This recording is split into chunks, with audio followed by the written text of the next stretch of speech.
একটা প্রশ্ন রয়েছে, সেটা হচ্ছে যে স্ট্রং রুম, এটাও নজিরবিহীন। এবারে স্ট্রং রুম সংঘাতটা কেন, স্ট্রং রুম দ্বন্দ্বটা এখানে কেন? দেখো, আমরা যখন সাংবাদিকতা মানে ওইভাবে সক্রিয়ভাবে করতাম মাঠে নেমে, তখন ব্যালটে গণনা হতো।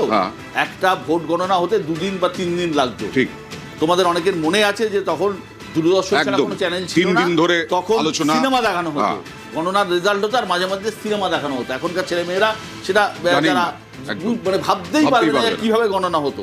সুতরাং গণনা কেন্দ্রে 2 দিন 3 দিন লেগে যেত একটা গণনা হতে। কিন্তু এখন তো ইভিএম, এখন খুব তাড়াতাড়ি গণনা হয়। এখন বিষয়টা হচ্ছে যে যন্ত্রের অনেক সুবিধা আছে, যন্ত্রের অনেক অসুবিধে আছে। সেটা হচ্ছে যন্ত্র ম্যানিপুলেট করা যায়, এটা অনেকের অভিযোগ আছে, আবার অনেকে বলে ম্যানিপুলেট করা সম্ভব নয়। এবার ব্যালটে তুমি ছাপ মারার পরে ব্যালটকে তুমি আর ম্যানিপুলেট করতে পারবে না। হয়তো তুমি ফলস ছাপ মারতে পারবে ভোট কেন্দ্রে, ভোটদান কেন্দ্রে, কিন্তু সেটা একবার এসে যাওয়ার পর তো আর কিছু করার নেই। সুতরাং যন্ত্রের ক্ষেত্রে একটু নিরাপত্তা নেয়, তার কারণ অনেকে বলে ওই যন্ত্রকে নাকি জিরো করে আবার রিস্টার্ট করে আবার নাকি বাটন পুশ করা যায়। কিন্তু আমার মনে হয় না কেউ এইভাবে ভোটে জিততে পারে, যেই হোক না কেন, যে ধরনের কোনো কারণে এইভাবে ভোটে জেতা সম্ভব নয়। আমি যেমন বিশ্বাস করি যে আমরা ছাপ্পা ভোট, ফলস ভোট বহু দেখেছি, কিন্তু আমি বিশ্বাস করি না যে শুধুমাত্র ছাপ্পা ভোট আর ফলস ভোটের ভিত্তি করে কোনো রাজনৈতিক দল পুরোটা কোনোভাবে সম্ভব নয়। এইখানে যে ট্রেন্ড আসছে এখনো পর্যন্ত, যে 52টা ট্রেন্ড, 31 হচ্ছে বিজেপি, 21টা টিএমসি। আমি 2021 সালেও বারবার বলেছিলাম পোস্টাল ব্যালট দিয়ে কোনো সিদ্ধান্তে আসা যায় না, দেখতে হবে যে 12টা পর্যন্ত কি আসে।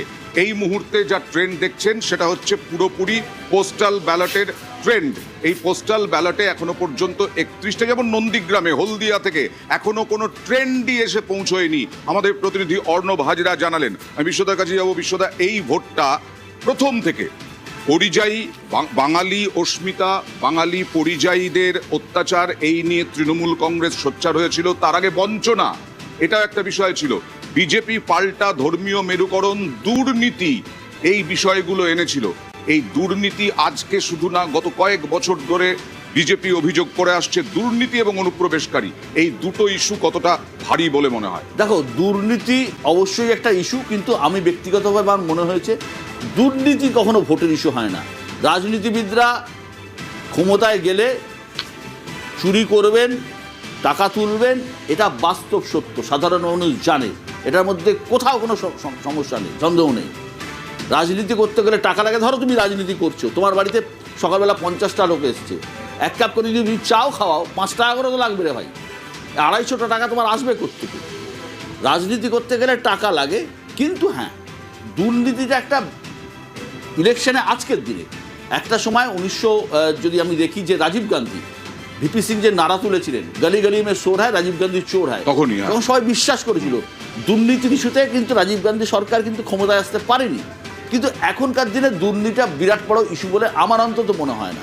তার থেকে এবারের ভোট অনেক বেশি অন্য ইস্যু ভিত্তিক। 1, এসআইআর, 2, হিন্দু মুসলিম, মানে ধর্মীয় মেরুকরণ। পশ্চিমবঙ্গে হ্যাঁ, ধর্মীয় মেরুকরণ প্রবলভাবে শুরু হয়েছে এবং এটা প্রতি বছর বাড়ছে।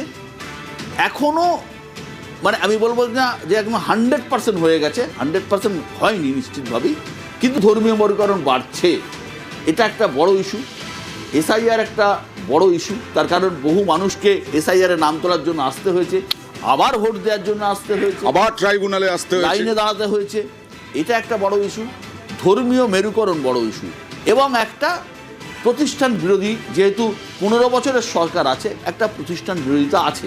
কিন্তু আমি যেটা বললাম, পশ্চিমবঙ্গে রাজনীতিতে প্রতিটা জেলা, তুমি যদি কোচবিহার থেকে ধরো, সেই প্রথম সিট মেকলিগঞ্জ আর লাস্ট সিট সাগর, তাহলে প্রতিটা জেলার চরিত্র সম্পূর্ণ আলাদা। কোনো জেলায় এসসি ভোট বেশি, যেমন কোচবিহার জেলায় পুরোটাই অলমোস্ট এসসি ভোট এবং মুসলমান ভোট, মুসলমান কম আছে কিন্তু এসসি ভোট। এবার এই জেলায় নানা রকমের, আমাদের এখন তো পরিবর্তন হয়ে গেছে, আমরা জানতাম না এসসি ভোট কি, মতুয়া ভোট কি, রাজবংশী ভোট কি, জানা ছিল না। এখন SC vote, Matua vote, Rajbanshi vote এবং ব্লক ভোট শুরু হয়েছে। আমি জেলা ধরে ধরে আসবো তোমার কাছে। 29টাতে এগিয়ে তৃণমূল, বিজেপি 48টাতে,